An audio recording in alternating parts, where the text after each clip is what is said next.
തമ്പുരുട്ടി, കുഞ്ഞിനെ അവിടെ ഒന്ന് കാണാത്തോണ്ട് അപ്പൂപ്പന്റെ സ്വപ്നത്തിൽ വന്ന് മിഠായി ചോദിക്കല്ലേ? എന്റെ ഗംഗമ്മളുടെ കുഞ്ഞിന്റെ അടുത്ത് വന്നിരിക്കാൻ അപ്പൂപ്പന് കൊതിയില്ലാഞ്ഞിട്ടല്ല. അച്ഛാ അച്ഛാ, എന്നോടുള്ള വാശിക്ക് ഗൗരിയുടെ ഇഷ്ടം നോക്കാതെ കോടീശ്വരനായ ഒരാളെ കൊണ്ട് കല്യാണം കഴിപ്പിച്ചു.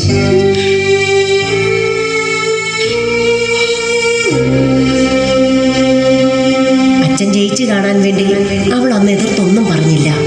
അച്ഛൻ ജയിച്ചു. ഇല്ല,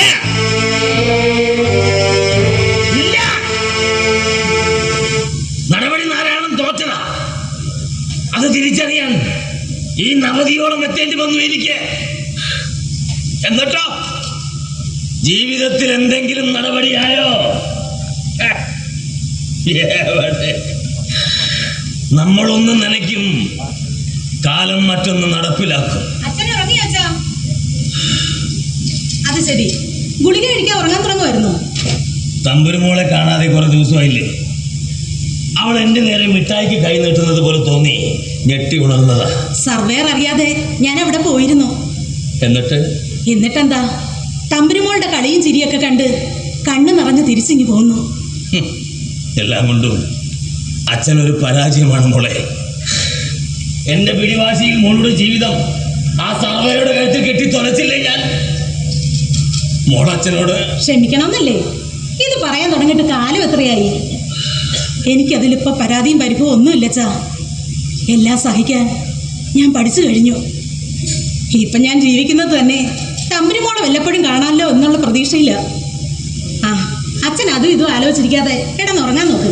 മോളെ, അച്ഛനൊരു കാര്യം പറഞ്ഞ മോൾ അനുസരിക്കോ?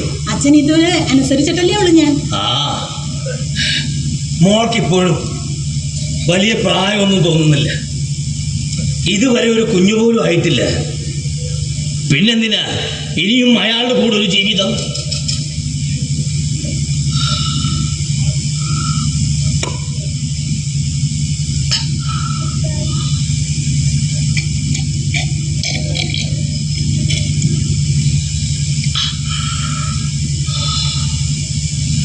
മോൾക്ക് ഇഷ്ടപ്പെടുന്ന ഒരാളെ അച്ഛൻ എവിടുന്നേലും തേടി പിടിച്ചു കൊണ്ടുവരാം.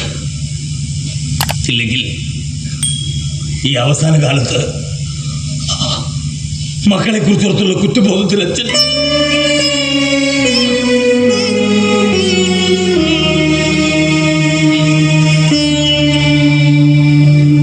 മോളൊന്നും പറഞ്ഞില്ല. അച്ഛന്റെ കുറ്റബോധം മാറ്റാൻ വീണ്ടും എന്നെ തന്നെ കുരുതി കൊടുക്കണോ അച്ഛാ? മക്കൾക്കുണ്ടൊരു മനസ്സ്. സങ്കടവും സന്തോഷവും സ്നേഹവും സ്വപ്നങ്ങളും ഒക്കെ ഉള്ളൊരു മനസ്സും. അത് കാണാൻ എൻ്റെ അച്ഛൻ ഇതുവരെ കഴിഞ്ഞിട്ടില്ല. വേണ്ട, മനസ്സിലാണ് കെട്ടി തടഞ്ഞു വെച്ചതൊന്നും തുറന്നു വിടാൻ ശ്രമിക്കണ്ട. പിന്നെ പിടിച്ചു നിർത്താൻ പറ്റിയെന്ന് വരില്ല എൻ്റെ അച്ഛന്.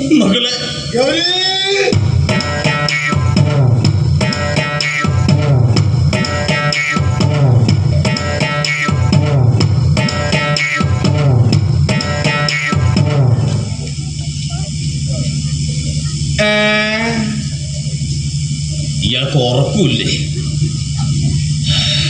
ഞാൻ ഉറങ്ങാൻ കാത്തിരിക്കുകയായിരുന്നു രണ്ടുപേരും അല്ലേ? ഞാൻ ഉറങ്ങിയിട്ട് വേണം എന്നെ കൊല്ലാൻ. എന്നിട്ട് വേണം ഗൗരിക്ക് തന്ന 150 പവന്റെ സ്വർണം അമ്മാവന് സ്വന്തമാക്കാൻ.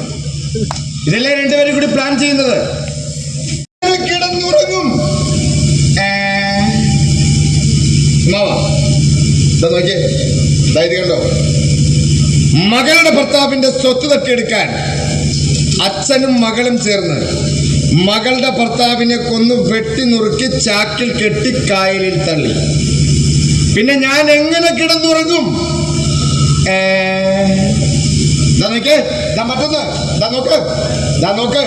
ഇത് കണ്ടോ? കാമുകനോടൊപ്പം ജീവിക്കാൻ ഭാര്യയും കാമുകനും ചേർന്ന് ഭർത്താവെന്ന പാവം കോടീശ്വരനെ തലക്കടിച്ചു കൊന്ന് ബീഫ് ചില്ലി പരുവത്തിൽ വെട്ടിനുറുക്കി ഫ്രൈ ആക്കി നരിമടയിൽ തള്ളി. പിന്നെ ഞാൻ എങ്ങനെ കിടന്നുറങ്ങും? ദൈവത്തിന്റെ സ്വന്തം നാട്ടിലായി പിശാചുക്കളൊക്കെ ജീവിക്കുന്നത്. ഇവർക്കിടയിൽ സ്വസ്ഥമായി ഞാൻ എങ്ങനെ കിടന്നുറങ്ങും? മോളെ സർവേറിന്റെ മുന്നിൽ നിന്ന് പിടിച്ചോണ്ട് പോ.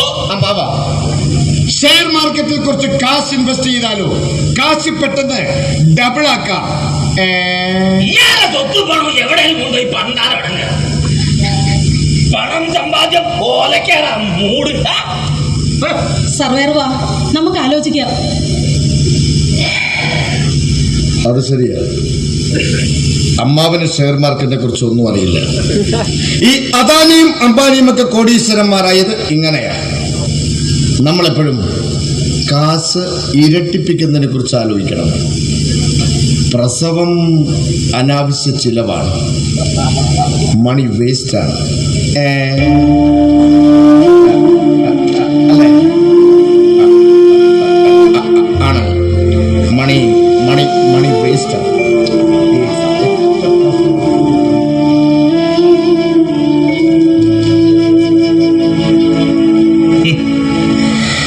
ഇവന് പകരം ഒരു ബ്രഹ്മചാരിയെ കൊണ്ട് എന്റെ മോളെ കെട്ടിച്ചിരുന്നെങ്കിൽ ഏതെങ്കിലും ഒരു ദുർബല നിമിഷത്തിൽ ബ്രഹ്മചര്യം തെറ്റി എന്റെ മോളൊരു കുഞ്ഞിനെ പ്രസവിക്കുമായിരുന്നു. പണത്തിന്റെ ബലം നോക്കി മകൾക്കൊരു പങ്കാളിയെ കണ്ടെത്തിയതാ എന്റെ പരാജയം. നെറികെട്ട നടപടി നാരായണ. നിന്നെ ചിതയിലേക്ക് എടുക്കുമ്പോ കോടീശ്വരനായ നിനക്കും ഒരു കോടി മുണ്ടിന്റെ ആവശ്യമേ വരൂ. പിന്നെന്തിന് സ്വന്തം മക്കൾക്ക് പോലും നല്ലൊരു ജീവിതം നടപടിയാക്കാതെ നീ ഇതെല്ലാം സമ്പാദിച്ചു കൂട്ടി? സമ്പത്താണോ സന്തോഷവും സമാധാനവുമാണോ ജീവിതത്തിൽ വേണ്ടത്? ദൈവമേ, വ്രണത്തിലെ പുഴുക്കൾ പോലെ പറഞ്ഞുപോയ വാക്കുകളും ചെയ്തു പോയ തെറ്റുകളും എന്റെ മനസ്സിൽ കിടന്ന് നീറി നീറി.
അച്ഛനെ തല്ലരുതെന്ന് എൻ്റെ കുഞ്ഞിനറിയില്ലല്ലോ ഗൗരി. ഇങ്ങനെ ഒരു ജന്മം കൊടുത്തതിന് അവള് തല്ലി തീർക്കുക. തമ്പുരു അച്ഛനോടുള്ള ഇഷ്ടക്കൂടുതൽ കൊണ്ട് അച്ഛനെ ഇഷ്ടമല്ല എന്ന് പറയുന്നതെന്ന് അച്ഛൻ അറിയില്ലേ? അച്ഛനെ തല്ലിയിട്ട് എന്റെ കുഞ്ഞിന്റെ കൈ വേദനിച്ചോ? ആ അച്ഛന്റെ സൂത്രം കാണിച്ചു തരാൻ പോവാ. നോക്കിക്കോ, എല്ലാരും നോക്കിക്കോ.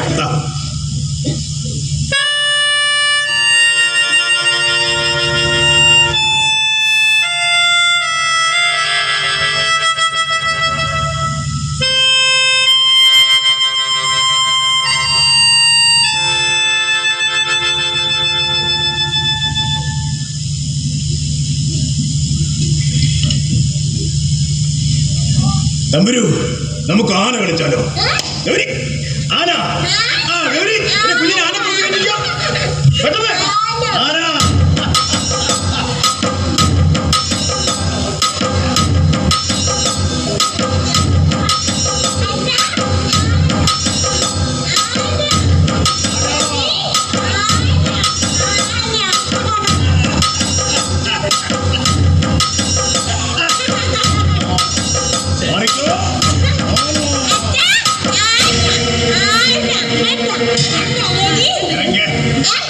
ഇറങ്ങിക്കേ.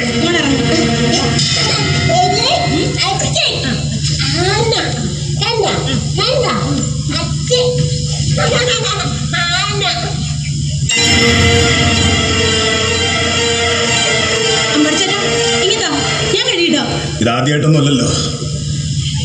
ആണിൽ നിന്ന് അകറ്റി നിർത്തേണ്ട ഒന്നല്ലിത്. ആണും പഠിക്കണ്ടേ? അവൻ ഈ ഭൂമിയിൽ ജന്മം കൊണ്ടതിന്റെ ജനിതക ശാസ്ത്രം.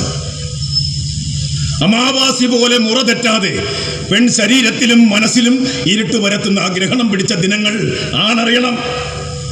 ഇത് എനിക്ക് ജന്മം നൽകിയ എൻ്റെ അമ്മയുടെ, ഗംഗയുടെ, ഗൗരിയുടെ, എൻ്റെ തമ്പുരുമോളുടെ, ഈ ഭൂമിയിൽ മനുഷ്യജന്മം നൽകാൻ കഴിയാതെ പോയ ഓരോ പെണ്ണിന്റെയും ചോരയാ. ഒരു ഗ്രൂപ്പിലും പെടാത്ത സ്നേഹവാത്സല്യത്തിന്റെ ചോര.